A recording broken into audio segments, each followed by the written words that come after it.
Welcome to Midfield Sportscast. And the 18th episode of the Divided Friendship Podcast. 2 away from 20. It's Conference Championship week. And we head straight into recapping most of the games of Rivalry Week, waiting for the best for last. This is on Friday, 45 minutes before the first Conference Championship game kicks off. We're filming this very late in the week due to some scheduling conflicts. Well said. I think I'm gonna kick off this talking about because we always who's forget. Here? Oh, we got me, Maddox. We got Philly, Dawson, and we got Luke. Yeah. Bro's yawning. I'm just gonna go through this because I always forget. So in our top 5 games prediction game thingy, Philly gained 7 last week. Luke gained 7, and I gained 2. With an absolutely horrible week. My worst week in... Ground was gained by somebody. Probably my worst week in about 4 to 5 weeks. Philly bumps himself up to 66. He is in last now. Luke moves up to 74. And in first still barely is me. Maddox with 76. Luke jumps way up in the standings overall in points. As we head into Conference Championship week, where it will not be the top 5 games of the week, but the top 10 games of the week. Every as we Conference go Championship over game. all of them. Army Navy. What about them? You want to do that too? Why not? Army Navy. That's really weird because it's after their conference. Wait, what if they made the Conference Championship? That's a good point. I don't know, but we'll add that to the list too. We'll do Army Navy. Let's head into the recaps of the rivalry games of last week, and I think we kick it off with Auburn, Alabama. Philly? Alabama football. Anybody got it pulled up already? Or Philly? Kick us off, buddy. All right, this one. Not many people expected it to be as close as it was, but we all know in rivalry week, things get a little funky. Alabama won this one 27-24. I'm sure you've seen this by now, but it took some late heroics from the Crimson Tide to escape Jordan Hare with a victory against a not very good Auburn team. 6-6 after that loss. Previously lost to New Mexico State. Yep. The week before. And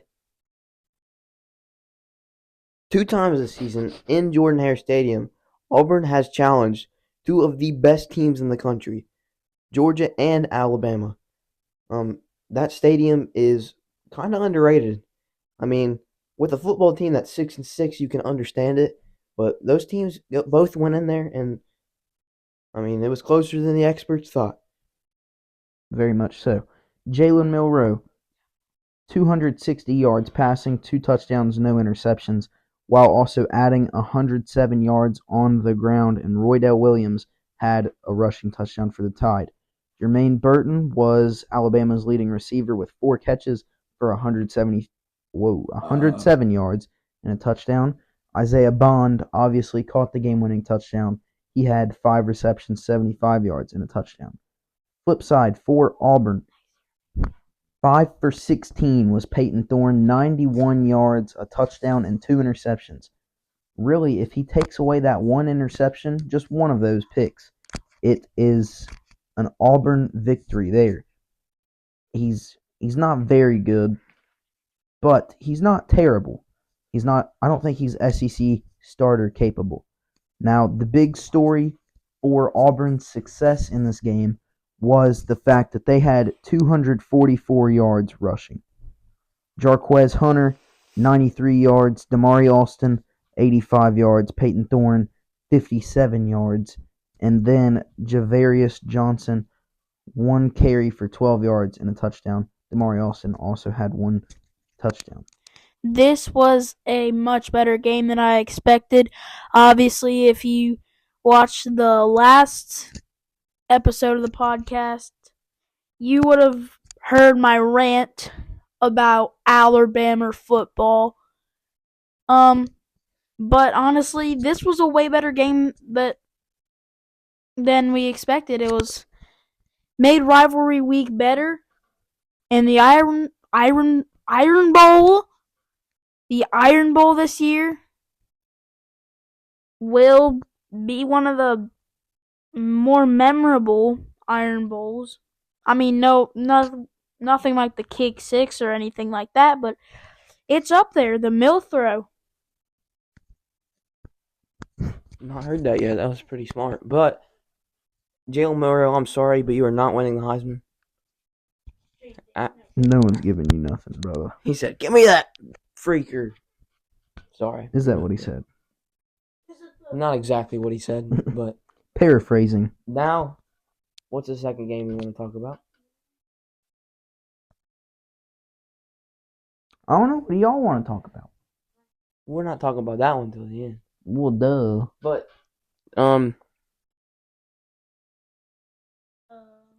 well, while they're looking for another game to talk about, transfer portal is blowing up as we speak. Many Sure recruits is. are in the portal, and if you don't already, go follow us on Instagram at midfield_sportscast, where we are posting all the big transfer portal prospects on there, and soon to come more transfer portal content from Philly. Also, when there's a big commitment or a big flip, we will post it on there too in the recruiting cycle. But go follow us there for more news. Keep you guys updated. I got two games I want to talk about, but I'm going to start off with the Apple Cup. Washington cuts it close again and against a not very good Washington State team. But as Dawson mentioned earlier, yes, rivalry week gets funky. It goes like this sometimes. Can't really expect the blowout, honestly. 24-21, Michael Penix. He's going to bring that big Penix energy. Oh, goodness. 18 for 33, 204 yards, 2 touchdowns, and an interception.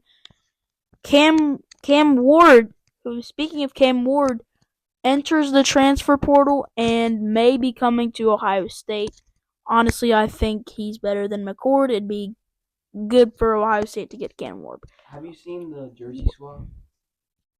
No. He looks exactly like Justin Fields in Ohio State jersey. Anyways, we're getting off topic. Cam Ward, 32 for 48, 317 yards, 3 touchdowns, 2 interceptions.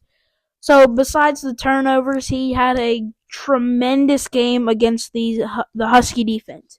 Now, where I'm talking about 2 games, I'm not going to go into much more detail other than final score 24-21, Huskies win. Now, the second game I'm going to talk about is Oklahoma State clinching Big 12 title game in a 2 overtime thriller. Double overtime thriller. Same thing. Double overtime thriller against the BYU Cougars. No one says 2 40 overtime. to 34. Oh my! 40 to 34.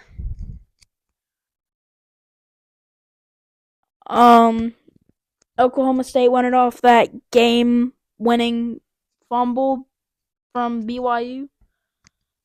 What was that?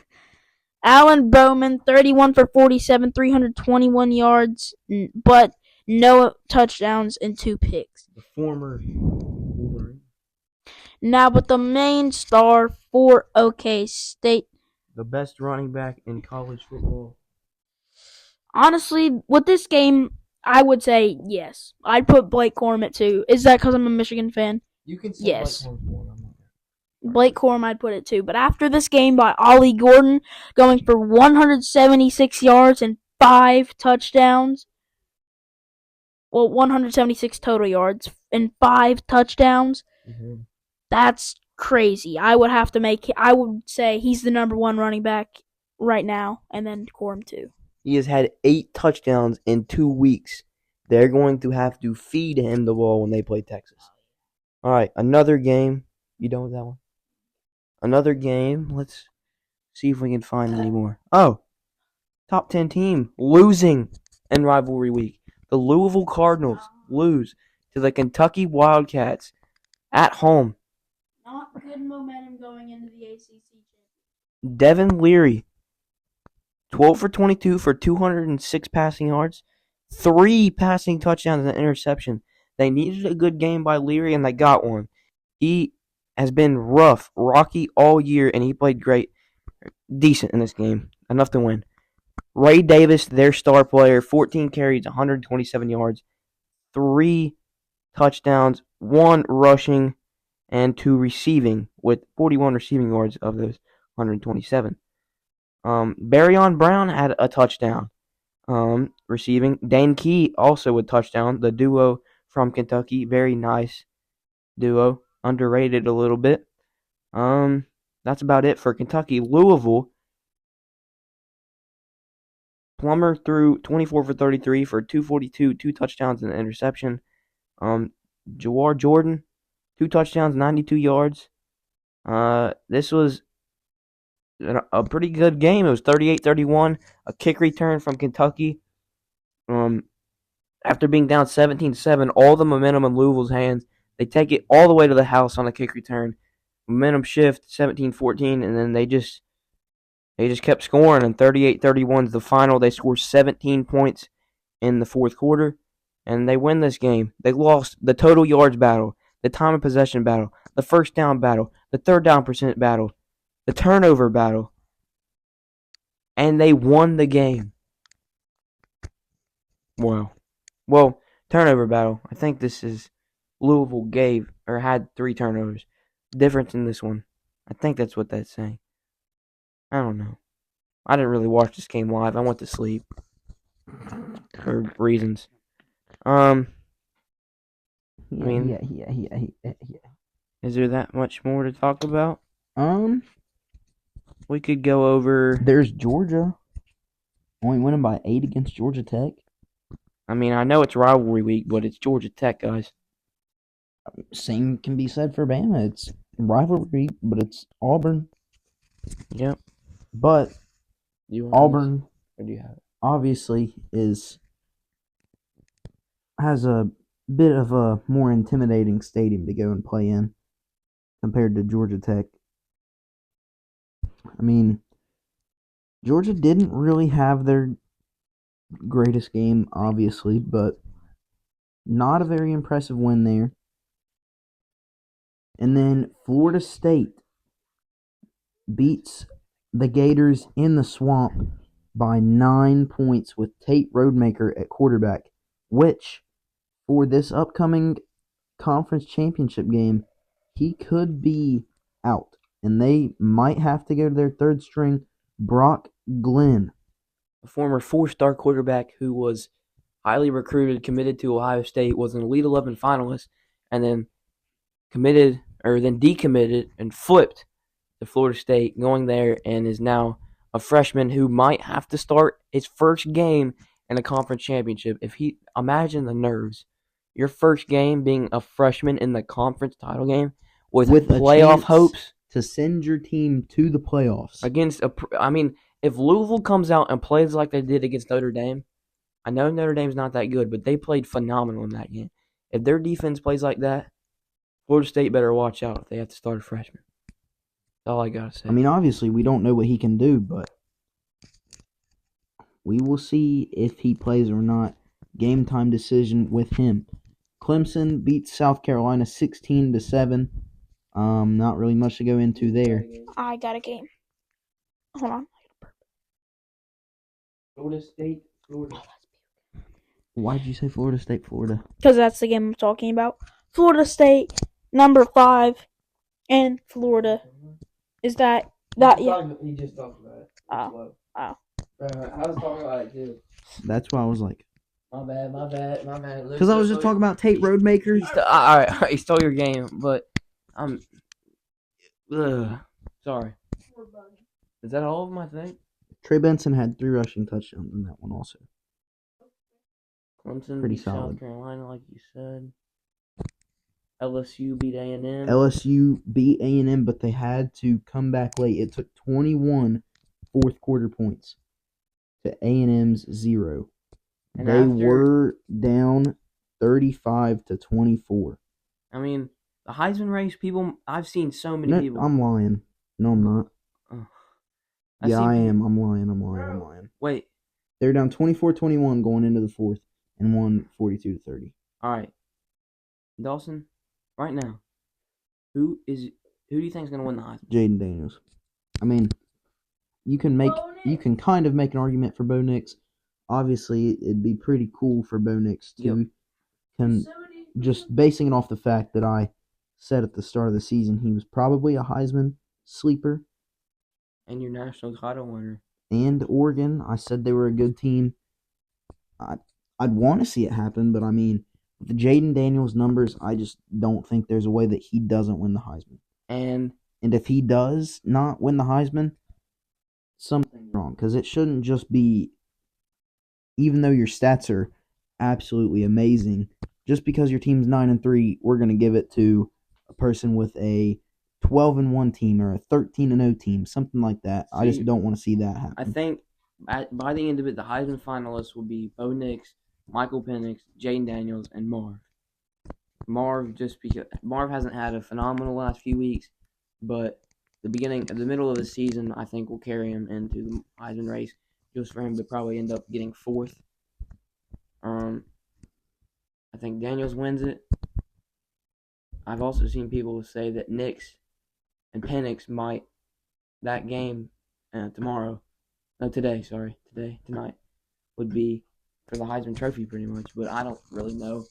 It'd take a phenomenal game tonight for a player to take it away from Jaden Daniels. You know, I agree with 3 of your finalists, but I think Carson Beck gets the nod for the 4th.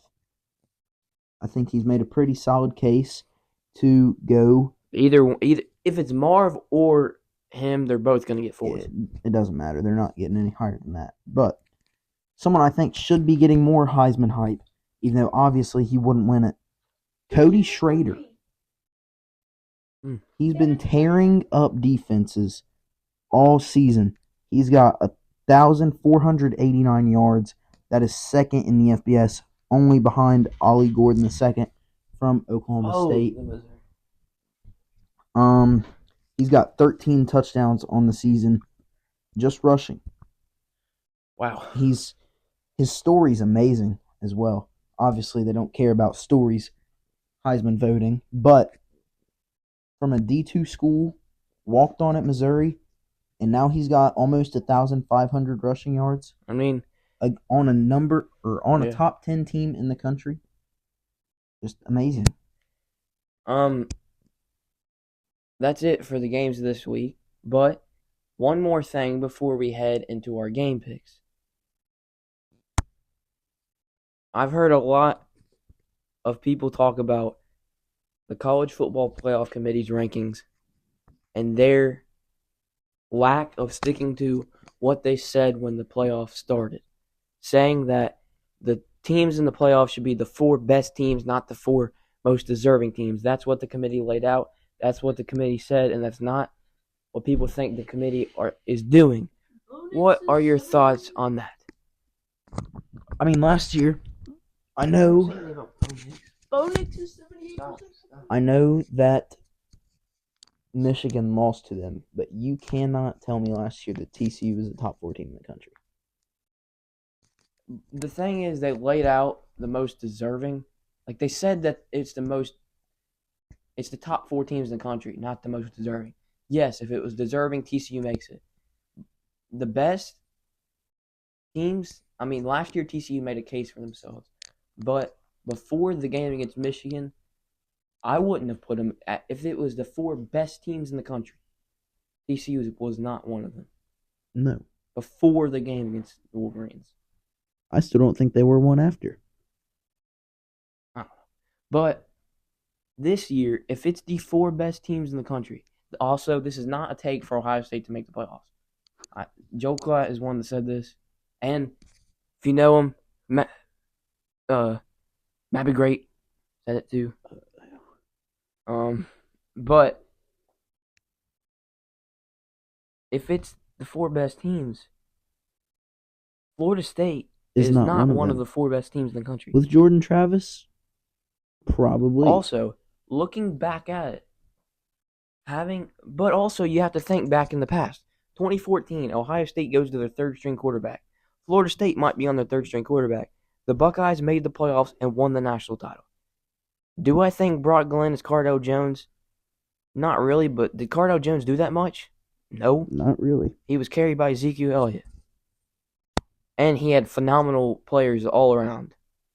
But, I mean, you can't really go back on that and just say because their quarterback's hurt, they're not going to make it, when in the past they put in a team on their third string. But Ohio State wouldn't have made it if they didn't beat Wisconsin 56 to however it was. I think it was nothing. I don't even know. The game was wild. I mean, I think they kind of messed up in the start whenever they said the 4 best teams. I get that you want to promote. They said best. Sorry. I get that you want to promote that the playoffs is. It only has the 4 best teams in college football, but obviously, if Alabama, for example, they go 10-2 one season, they just have the best roster ever, and they take 2 bad losses, and you compare that to a 13-0 underdog team that obviously does not have the best talent, might not be the best team, but you put them in over Alabama, that wouldn't be the best team. And, I mean, you look back, and that's why UCF didn't make it. They didn't have the wins. They weren't one of the 4 best teams in the country. People thought they deserved it, though, and they should have said at the beginning, they should have done something different. I mean, this is why you need a 12-team playoff. And most of it doesn't come down to the committee. It comes down to who wins the conference title game in a 14 playoff.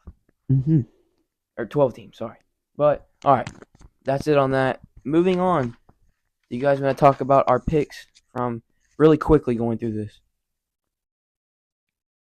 We'll go through game by game, and then if you remember who you picked to win the conference title preseason, you can say that when you talk about who you think is going to win the conference championship game this week. I don't remember nobody. I think we all picked Georgia. I think preseason. All right, whatever. If you don't remember, then it's fine. But I have mine written down, and then the rest of them I think I had locked in my head, so I didn't write them down. All right, we're going to do all 10 conference title games. Plus, do these count towards the game? Huh? Do these count towards the competition? I was thinking so. And then you said all 10, and that makes the chances for Luke to come back very possible. And Philly, if I whiff on a bunch of picks, and Luke whiffs on a bunch of picks, Philly might crawl himself back in here, as we will be predicting 11 games this week. All right, Conference USA. It's going to take forever, but Luke, pull it up the game, if you will. It is Liberty versus New Mexico State. Liberty's 12-0, New Mexico State's 10-3. Liberty's ranked, right? Yep, 24. All right. Hawaii rule. That's why we need So they could be 10-5. Don't worry, I got it locked up right here. You got all of them? All right, Philly, you're starting. What's your prediction here?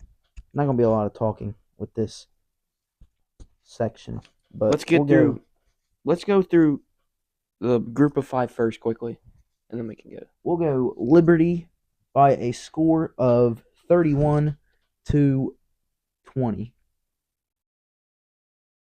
Luke, you're second. All right, I'm going to take the Flames 30-20, and the reason I got that done so quickly is because I wanted to say this. My preseason, I had Liberty beating New Mexico State in the Conference USA Championship preseason. Good stuff. My Conference USA winner was. Did I have it written down? I do not think I did. Yes, I did. I had Liberty. I'll say it was probably Liberty. Liberty, I had them winning. I still have them winning. Final score of 28-17.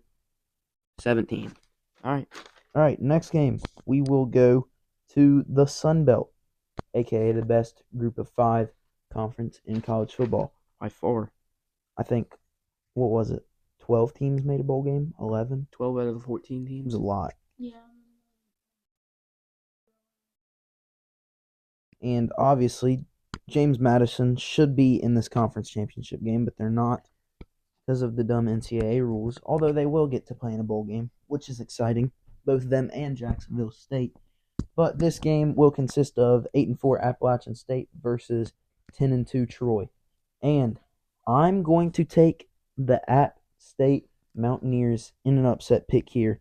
I'm going to go with 27-23. Luke? Preseason, I had Marshall beating Troy. Little off there. Now for my pick, I'm gonna stick with Dawson here. I'm gonna go Appalachian State by a score of 35-33. Preseason, I forgot, I guess, about the rule. I had James Madison winning. Not possible. Still, I think they're, well, can't really say they're the best in the one loss conference was when to App Appalachian State. State beat them. I'm also going to go across the board, Appy State. I just think they're really good after they showed a lot beating James Madison. James Madison unbeaten to that point. I have them winning 31-14 in a pretty one-sided affair. Next game, MAC Championship. 10-2 Miami, Ohio versus 11-1 Toledo. Toledo should be a 12-0 team right now. If it wasn't for an absolutely crazy play, their first game against Illinois, they would be 12-0. Wow. I'm going to go Toledo 38-17. Luke? I am going to take Miami, Ohio. Preseason, I had Miami, Ohio. I'm going to stick with the Red Hawks here. It's 42-35. Some action, baby. Action. I'm going to agree with Philly. I'm going Toledo. Great turnaround for them. Their program overall with a phenomenal quarterback for the group of 5 level. I have Toledo winning 42-27. Let's go. Let's see my MAC championship winner. Toledo. Good pick for me back in the beginning. All right, next game. We've got the Mountain West Championship. It is 7-5 Boise State, who started off slow, up against 9-3 UNLV. I'm going to go an upset pick here. Boise State, well, technically not upset. They're favored in this game, actually. But I'm going to go Boise State 24-22. I think I'm going with UNLV. Preseason, I had Boise State. But now I think I'm going to stick with UNLV. I think that they get this win in their conference championship game. What was the score? I didn't say a score. 31-24. Picked UNLV, right? Yeah. Preseason, I had Boise State winning. I remain with that pick. Boise State, 36-33. On to, this is the last, American Athletic Conference, right? Yep. All right. Last group of 5 conference championship game is the American Athletic Championship, where 10-2 SMU will take on the number 22 ranked 11-1 Tulane Green Wave. I think this should be a very good game, but Tulane, they're only lost to a very solid Ole Miss team by 7. So, again, I'm going to go Tulane here to win this one by a score of 30-24. I'm going to also pick Tulane here. Are you? Preseason, I had Tulane, and now I'm going to stick with that. I'm going to say 24-21. 23.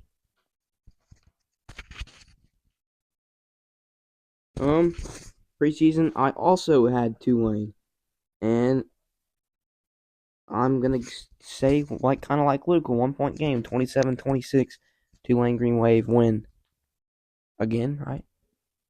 They won last year, right? Yep. All right. All right, first Power 5 game we have. We should start with the trash one first. You know what the trash one is? Are we considering the trash one the Big 12? No. Michigan. The Big 10. Oh, that's not the trash one. Oklahoma State beat Oklahoma. Oklahoma beat Texas. It's gonna be 3-2 final. Okay. All right, fine.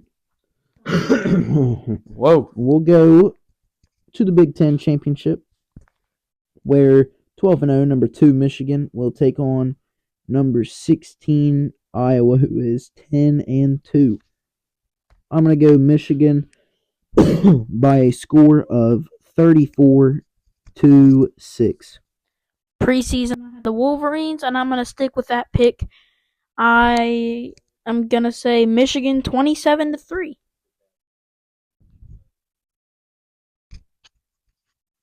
Preseason, I had the Ohio State Buckeyes. I'm going to go. Well, obviously, that was. Oh my gosh, I'm writing this under Big 12. Ah! All right, I'm going to have to flip to the back after this. But I'm going with Team Up North winning this one 34-7. Actually, I'm not going 34. Too much, in my opinion. All right, 24-7. All right, next What did you game. say? 24? 24-7. Okay. What? Hmm? Huh? Make what pick? The Michigan Iowa pick. What? I was the first one to make that pick. What are you talking about? Never mind. Philly said it first. Not necessarily. I made my prediction first. Like back then? Is that what you're talking about? On Maze Talk, little boy. You freaking forget about that? I never watched it. I don't know what you're talking What about. do you mean? You just started that like this week. I know. Oh, by the way, go subscribe to Maze Talk. Yeah. Made by Luke, ran by Luke, all Luke. I ain't cutting it out. What did you just say the score prediction was for you? 27-3. Then why did you say the first person to make the score prediction was you with 24-7? I picked 24-7. I said I was the first one to make the prediction for the game. Cause he predicted it. Well, all right. You're so Sorry. difficult. We're Anyways, slow. on to the Dr. Pepper Big 12 championship game. Bro added the sponsor. I did. And, well, it's fun because it's the only one with a sponsor. Wait, isn't this the conference championship game where they get it like a belt? Oh, the WWE title, yeah. MVP gets a belt. This game is also sponsored by WWE. It is 9-3, number 18 ranked Oklahoma State against 11-1, number 7 ranked Texas. I'm going to take the Longhorns in this one. I think they just simply overpower Oklahoma State. They've been very solid throughout the year. Even in their loss to Oklahoma, they played very well. Obviously could have done a little better, but they get a conference win, or a conference championship win right here. Score 34-16. 34-6 on the Michigan. I'm taking 34-16.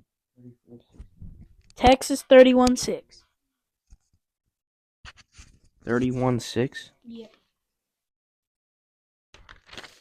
Sorry, I'm doing a bunch of stuff at the same time right now. Texas 31-6? Is that what you said? Yeah. Sorry. I wrote everything for the Big 10 under the Big 12. So, Texas 31-6. See, my heart really wants to go with Oklahoma State. But I don't believe in them that much. I think it'll be closer, though. I think it'll be 29-17. Why? No idea.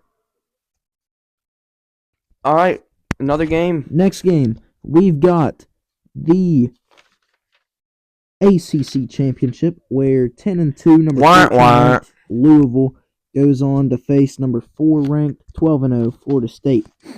I'm going to pick the Seminoles in this one. Even though they could have a true freshman starting at quarterback, I just don't think Louisville has what it takes to win the conference championship, especially after that loss to Kentucky. Obviously, the loss to Pitt earlier in the year, I think that just showed they weren't a very good football team. Florida State is only favored by 1.5 in this. Kind of weird. But I'm going to go Florida State 38-14. I'm going to take Florida State by a score of 16-6. I didn't say this, but Big 12 championship, I had Kansas State winning. That wasn't right. And the ACC title, I had Florida State winning. Luke, what was your score again? FSU game. 16-6. All right. For me, I'm going to go with the upset. The Louisville Cardinals win this game. We know wins a whole hat. U of L wins. Final score 28-24. The Cardinals keep Ohio State's playoff hopes alive. Oh, goodness. What am I looking at? I know you guys can't see it, but he just pulled out a, I believe, Ohio State hat with a piece of paper taped to it that says U of L, go Cards. Go Cards, baby. As obviously, Cards by 90. The Buckeyes need Help. The Cardinals to get into the playoffs. And they still aren't even guaranteed in then. All right, next game, SEC Championship. Number 1 Georgia, who is undefeated, going up against 11-1 Alabama, number 18 in the country. I'm actually going with an upset here. I think Bama looked very good in previous weeks, obviously with the exception of the Auburn game. Obviously, also, Georgia didn't play their best game against their rival, but I think Alabama has more upside as a team than Georgia does. I think Georgia, we've seen their best. Bama, I don't think we've seen their best. Obviously, since that loss to Texas, they've improved with experience, and I'm going to go Bama by a score of 42-39. Well, you freaking heckin' stole my pick. I'm also going to go with the Crimson Tide here in double overtime. I'm going to take Alabama 45-40. 45-40. That's a not possible overtime pick. 42. How do you get in these overtimes? All right. For me, in my opinion, in the past, the only teams to contest with Georgia in the past 3 seasons, besides that weird Missouri game, you have those 2 weird Missouri games. Yeah, you have in the SEC championship 3 years ago. Georgia and Alabama faced off, and Georgia almost lost that game. You had an Alabama team who could throw the ball a lot and very well on your team. That was a close game that Georgia almost lost.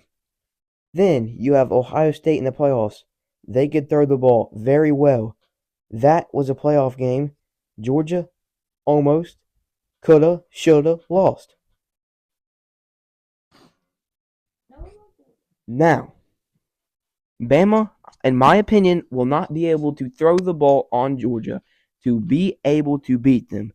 I have Georgia 34-27 in a close SEC title game with a lot of playoff implications. We're not picking Army-Navy. All right. Not for another week. All right. Last game, the game that I will be watching here in about an hour. The game that the whole country should be watching here in about an hour. This game, you win, you're in. You lose, chances are you're out. We've got the Pac-12 championship one last time for the Pac-12 in what is probably their most anticipated conference championship of all time, or at least in recent history. High stakes for both teams. Rematch of one of the better games in the college football season this year. Number 5, Oregon, who is 11-1, their lone loss being to number 3, Washington, who is undefeated. Oregon, I think they've looked very great ever since that loss. Washington, not so much. I think they've looked worse since the win against Oregon. I'm going to pick the Ducks to make the playoffs. I'm going to go 41-33. Luke? You know what? Well, let me make that an overtime pick. Luke? I think this Oregon team is going to be looking for revenge against the Washington Huskies, and I think that they're going to get that, punch their ticket to the CFP. I'm going to go the Ducks. You know what? Screw it. 50-45. Give me Oregon. You see, let's talk game plan here. All right. I'm up 2 points in this. We're predicting 10 games. I think Washington's going to win.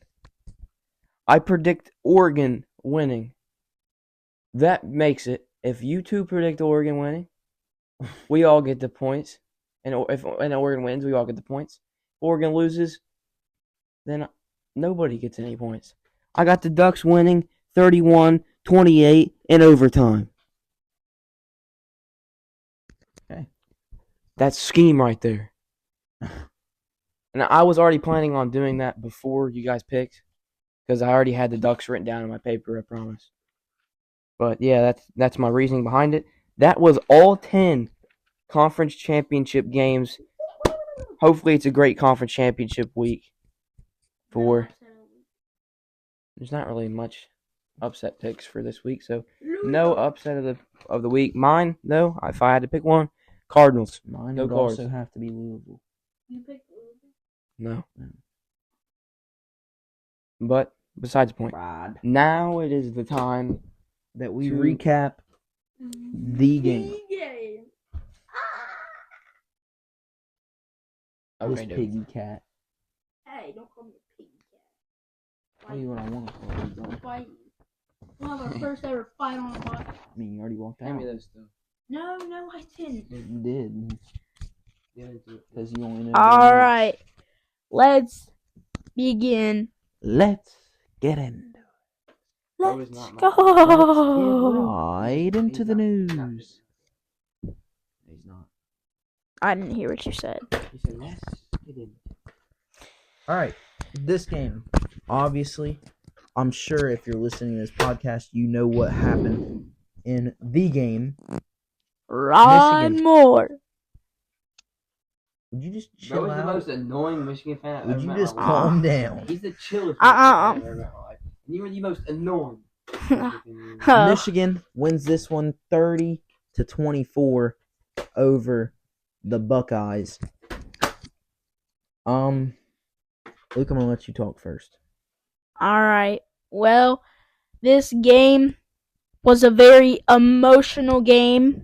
I say that because during the final I drive, started crying. I bro. was crying. I was very emotionally invested. And I screamed at the top of my lungs at that very last play. Michigan just the very outplayed last play. the second You to last screamed play. at the top of your lungs whenever we need it. Yeah, that was a great. Robin Wilson did a backflip. That was crazy. Okay, Anyways, Michigan outplayed the Buckeyes. These previous years, the team that outrushes the other team comes out victorious. You could have said that way better. Don't care. And that's what happened. The Wolverines came out on top with more rushing yards than the Buckeyes. Although Ohio State's run game was on point. better than previous. Better than better than previous times we faced you. Boy. Now, what I'm hoping is that this is going to be how it has been for the past, a while. And hopefully this will start to spark domination your from rushing Michigan. game was not that bad. You averaged 0.2 yards less a carry than us. So, I'll talk in a second. He's a little sad. So that should punch our ticket to the playoff. But if we lose to Iowa, I still think we should make it if we lose to Iowa. I don't know. 12-1 is a good season, and beating Ohio State. I think that'll get us in. I think that'll carry us in if we lose to Iowa. But capping off another great regular season, 2021, 11-1, 2022, 12-0, 2023, 12-0, and the Wolverines clinched their third straight Big Ten East title. 36-0, but Kenneth Walker. No, that dude's Absolutely scary. assaulted our defense. I thought for sure we would win. That year, I was so I thought we were going to. Because we gave up 24 yards to Kenneth Walker, and they freaking killed your team. Yeah. Well, gave I up like 24 Kenneth and we Walker gave up now like because he's on the 200. Seahawks. So, well, at least he But then came to Hassan Seattle. Haskins hurt you guys later. You need to talk now? I guess I'll talk the statistics of the game. We'll go with the scoring recap first.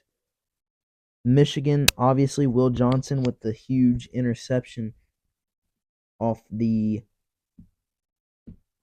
slant route from Marvin Harrison Jr. I don't know. It wasn't a bad pass. You just got to know not to throw that ball. One, Will Johnson. it wasn't because of Will Johnson. Anybody in that coverage, and it was an RPO. You can tell that by the way the linemen go to block. In that situation, you need to hand the ball off. But I get taking it, give it to Marv. Corner made a good play on it. Marv stopped halfway through the route. But, I mean, they pick it off. They score. I mean, and they started off the game 7-0. But then, go on. The Buckeyes struck back with a 43-yard field goal from Jaden Fielding, and then jumped to the second quarter. J.J. McCarthy throws one right in between the safety and corner's head. Roman Wilson, a 22-yard touchdown reception. Yes, a controversial play. I think if they would have ruled it an interception on the field, it would have been an interception after review. I agree. But because they ruled it a touchdown on the field, Mm-hmm. I think they just had to stick with the call. In the booth, Joe Klatt said, in his opinion, it was not. He got a lot of backlash for that. He said it was an interception. I agree with what Dawson said. If they rolled it on the field an interception, they had enough evidence to back up it being an interception. But because they ruled it a touchdown, they didn't have enough evidence to roll it an interception. And like you heard after they came back from the booth review, they did not say the call was confirmed. They said the call stands, which means they did not have enough evidence to say that it was or wasn't a touchdown or interception. Then, later in the second quarter, Emeka Egbuka, the little 3-yard touchdown pass from Kyle McCord. To end the second quarter, Jaden Fielding misses a field goal, which kind of proved to be a huge factor for later on in the game. James Turner starts out the second half after Michigan's first drive gets them into field goal range, and he kicks the 50-yard field goal, makes it. Travion Henderson, a 3-yard touchdown run to even the game at 17. Then Blake Corum, right after the Zach Zinner injury, which was very gruesome, he had a 22-yard touchdown run, flashed up to 6'5" for Zach. You never saw the clip? His leg snapped. And, it should. You can see, I watched someone slow the clip down. As soon as the guy's pad hits his leg bends. He broke his tibia and his fibula. It is so hard to break those bones in your leg. And he broke both of them. So, one of the Michigan, the guard, is Zinter a tackle? All-American guard. The center got hit into him, right? I'm Something like thinking that. right. Because a player, Someone fell Michigan on player his leg. and an Ohio State player both collided into the leg of Zinter. I don't know, I said it like that. Zinter breaking his leg, both his tibia and fibula. Not good to see that. A little point in the rivalry where the rivalry just stops for a little bit. He leaves the game. Immediately they come out and score. And very next play. Back again to Joel Klatt, because I watch his podcast like every week. He said that it was the loudest a stadium has been without like music playing or anything, just the fans doing what the fans wanted to do. And his entire career of being in the booth, he said that during the commercial break, they all started chanting Zinter, I think. Let's go, Zach. Let's go, yeah, that. And it was the loudest you think it's been. And then immediately they score, and momentum stays with the Wolverines. Then, fourth quarter, James Turner kicks a 38-yarder. After that, Marvin Harrison Jr., 14-yard touchdown reception. And obviously the last points of the game were another James Turner 37-yard field goal. Then the Buckeyes would go down the field. Luke, stop. The Buckeyes would go down the field with another controversial call. This game was full of controversial calls. I mean, there was a lot of plays that could go either way. This interception at the end, nobody said it was really controversial, but like after the game, looking back at it, it was in my opinion, it was very controversial. I've only seen one picture, not really seen the video. Well, there wasn't really more angles. That's all they showed. From that back angle, you could say, I'm not saying either way. Obviously, I want it to go one way, but you could say that ball hit the ground. Whether he had control or not, I do not know. I have not seen the clip. But all right. Yeah, and right before that play too, I believe it was Julian Fleming. Yep. Caught it, fumbled. I mean, I thought it was a fumble, but people may have thought that was incomplete. At first, I wanted it to be incomplete because obviously they recovered the fumble, so I wanted it to be incomplete because that was like a 20-yard gain. With that one being a fumble, like the reason it was is because of the steps he took with control of the football. And that's why you look at that call and that's a fumble. But then if you go back previous in the game and the ball was not fully, in some people's opinion, kind of mine, but but the ball you could say was not fully controlled by Roman Wilson in that interception touchdown call. But then they go back, and then later in the game, they call it a catch and a fumble. So, I mean, just calls all around will always change a big game. I mean, and in my opinion, can I start talking now? All right. I said before this game, bro sits in the weirdest, whatever. What? Bro. He's got the cannon. All right, so I said before this game, the week previous when we predicted it, the winner of this game was going to be because of the little things. It came down to exactly the little things. Turnovers. Ohio State turns the ball over twice on interceptions from Kyle McCord. First one, the slant, bad. Second one, he had a good read. Marv was coming over the middle open. If our tackle or our guard didn't get put in the dirt, and then McCord gets hit, ball flutters out, and it was intercepted. Had room on the pass. Marv was coming over the middle with a corner and deep coverage and a safety in deep third or deep middle coverage. I don't know if it was third, but he was deep middle coverage. Corner was on the far side, and he was coming over the middle in between both of them. McCord can make that throw. He's not that bad. He can make that throw. Marv's going to catch it because Marv doesn't really drop the ball. Marv's going to catch it, and it's going to be a first down, and that could have changed the whole game. But mistakes happened. Lyman got killed. McCord got hit, and the ball came out, and Michigan made a play on the ball. I mean, you can't say anything really about that play. I don't think McCord needs to be blamed for that play. I think McCord needs to be blamed for the slant. If people are speculating about firing Ryan Day, getting a new quarterback, all this stuff, you got to go one step at a time. I get it. We have not lost to Michigan 3 years straight since the 1980s. It sent the fan base into panic mode.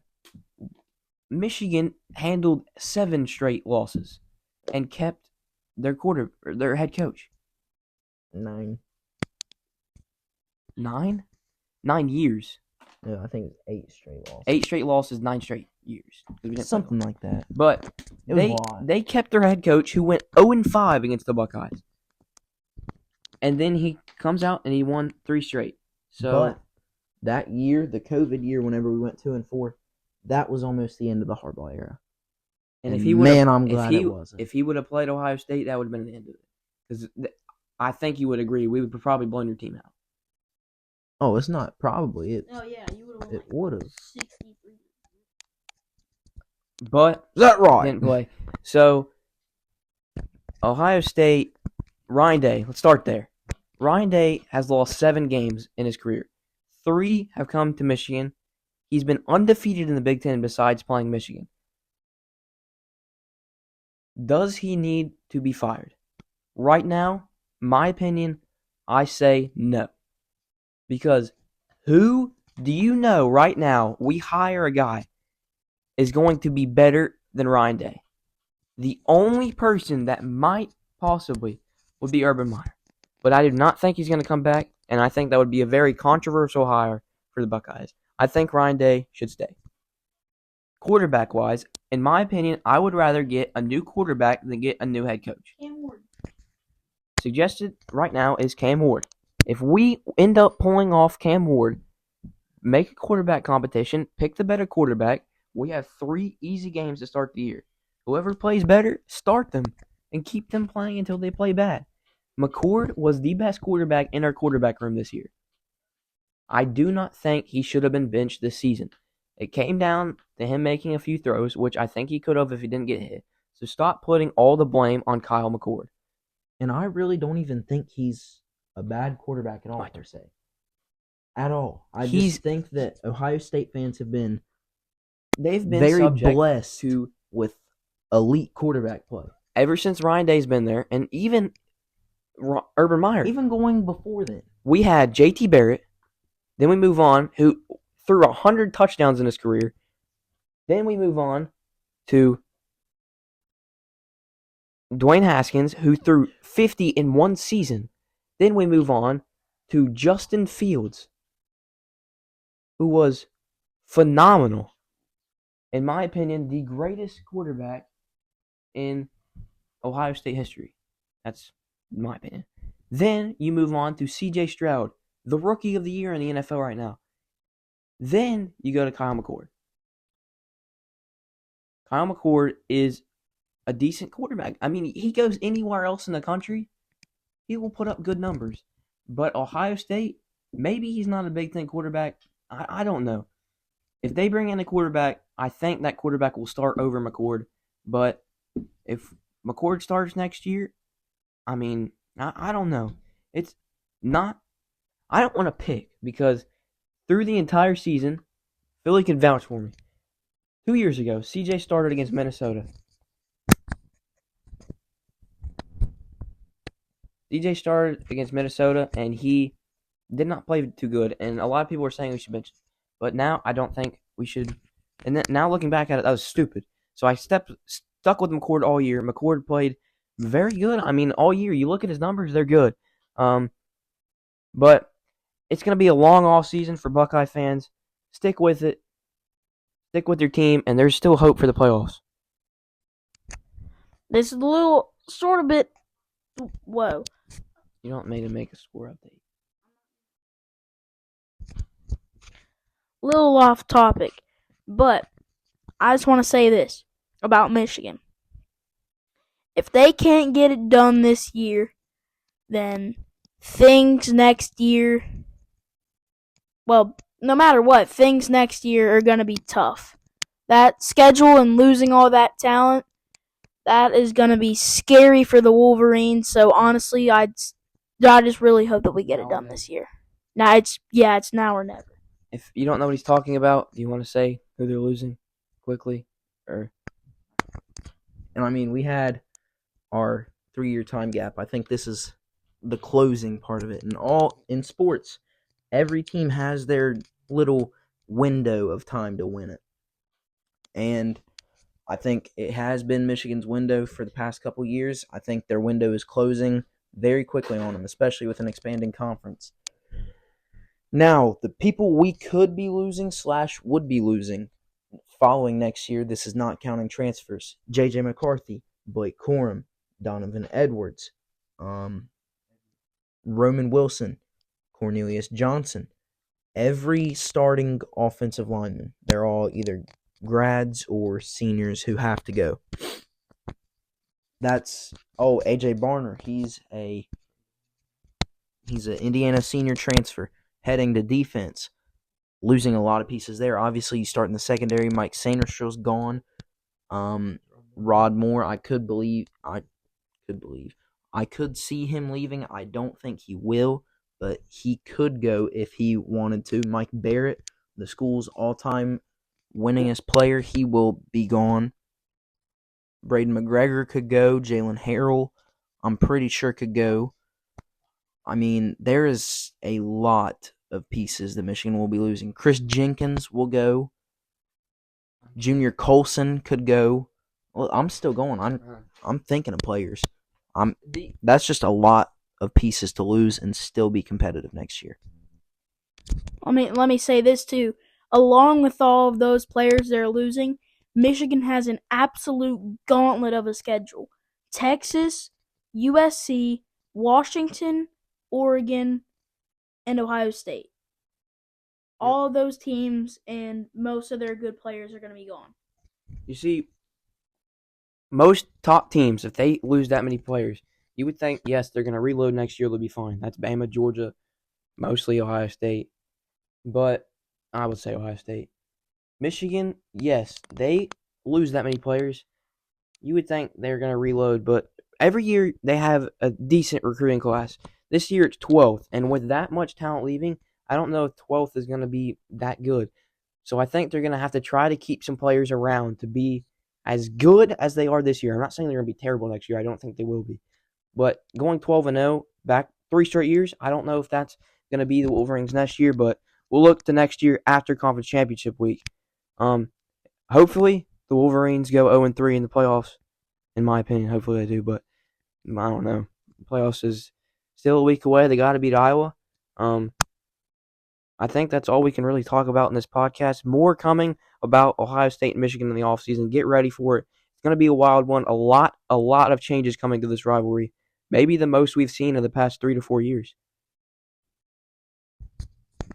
Thank you guys for listening, and we will see you on the next one. Adios.